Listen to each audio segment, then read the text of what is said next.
கடைசியா ஒரு ஆவி, அதோட முடிச்சிரு. பலவீனப்படுத்துகிற ஆவி. A spirit of infirmity. லூக்கா 13ஆம் அதிகாரம் Luke chapter 13 11ஆம் வசனத்தை வாசிங்க. verse 11 says, அப்போது 18 வருஷமாய் பலவீனப்படுத்தும் ஆவியை கொண்ட இங்க பாருங்க, பலவீனப்படுத்துறது ஒரு ஆவி, வியாதியை உண்டு பண்றது ஒரு ஆவி. there is a spirit to become weak. பலவீனம் வேற, வியாதி வேற. பலவீனத்தின் அடுத்த பிரமாணம் தான் வியாதியா மாறும். The weakness turns into disease. நல்லா ஓடுறது, இப்ப ஓட முடியல, டயர்டா இருக்கு, கொஞ்சம் நின்னுட்டு வரேன். முன்ன 10 துணி இருந்தாலும் துவைப்பா, இப்ப ஒரு துணி துவைச்சா டயர்ட் ஆயிடும். Nowadays we may feel lazy to do all the work. சாப்பிட பலவீனம், We'll have the weakness to eat. நடக்க பலவீனம், We'll have the weakness to வேலை walk. செய்ய பலவீனம், ஊழியம் செய்ய பலவீனம், ஜெபம் பண்ண பலவீனம். There's infirmity in everything. உன் வாழ்க்கையில எது எதெல்லாம் பலவீனமா இருக்கோ அது அடுத்த கட்டத்துக்கு வியாதியாய் மாறிடும்.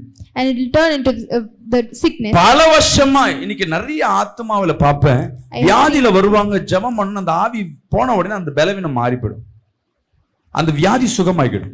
They'll come to சில குடும்பத்துல யார பிடிக்கும்னா இந்த பெண்கள் அதிகமா பிடிக்கும். in many families. ரொம்ப ஓடினே இருப்பாங்க, நண்டு மாதிரி கட கட கட கட எல்லா வேலையும் காலில் எழுந்து ஓடிட்டே இருப்பாங்க. அவ்வளவுதான். இது எங்க வரும்னா குடும்பத்துல இருக்க ஒண்ணு பார்த்துட்டே இருக்கும். அவ பாரு என்ன பண்ணாலும் ஓடுறாப்ப. வயிற்றுச்சல், மாந்திரிகம் பண்ண மாட்டாங்க. அந்த வயிற்றுச்சல் மனவருது என்ன ஆயிடும்னா உள்ள அந்த பலவீன ஆவி உள்ள போயிடும்.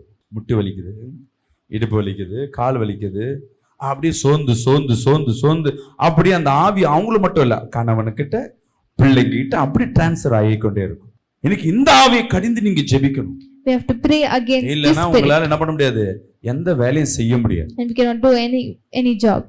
சரி, எனக்கு வியாதி, நம்ம சொல்லணும் வியாதியை கொடுக்குற ஆவியே, வியாதியின் ஆவியை அப்படி ஜெபம் பண்ணாம என்ன பலவீனப்படுத்துகிற ஆவியை கரெக்டான வியாதியை கண்டுபிடிச்சோன்னா போதும் ஓடி போயிடும். When we find and identify it, ஒரு அம்மா கூட்டு ஜெபம் பண்றேன், போவே மாட்டேது அந்த ஆவி. the spirit never went when I prayed for ஏய், நீ ஏன் woman. போக மாட்டே? நீ இப்ப வந்து ஜெபம் பண்ணா நான் எத்தனை வருஷமா அந்த உடம்புல இருக்கேன்னு தெரியுமா? 20 வருஷமா உள்ள இருக்கிறேன், நான் போக முடியாது. சட்டமா சொல்லுது, எனக்கு பிடிச்சதெல்லாம் அவ செய்யற, நான் போக மாட்டேன். நீ சொன்னா நான் போயிடுவேனா? போராடி போராடி ஜெபம் பண்ண காரணம் என்னன்னா, சில பேருக்கு வந்து அந்த ஆவி உனக்குள்ள இருக்கிறது நீங்க லைக் பண்ணுவீங்க. Spirit being with us. உன்னை பலவீனப்படுத்துகிற ஆவியை கர்த்தர் தரல, God has not given ஆவியை தான் the spirit கர்த்தர் of உனக்கு ஊற்றி. சொல்லுங்க, லூக்கா 13:11 படி said in Luke chapter 13 சொல்லுங்க, verse 11. லூக்கா 13:11 படி I said in நான் Luke பலவீனப்படுத்துகிற ஆவியை பெற்றிருக்கல, I have not பலப்படுத்துகிற received the ஆவியை spirit of பெற்றிருக்கிறேன். infirmity. என்னை பலவீனப்படுத்துகிற ஆவிகளே இயேசுவின் நாமத்துல சுட்டரிக்கிறேன்.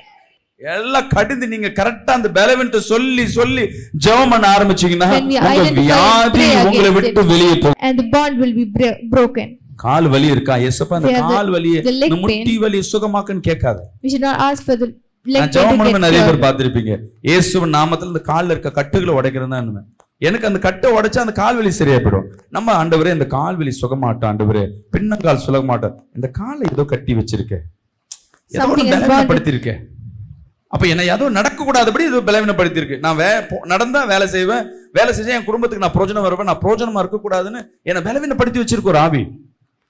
உடனே என்ன பண்ணலாம்? அதை கடிந்து நீ ஜெபிக்கும் பொழுது அந்த ஆவி நிர்மலமாக்கப்படும். கரங்களை தட்டி வராமேன்னு சொல்லுவேன்.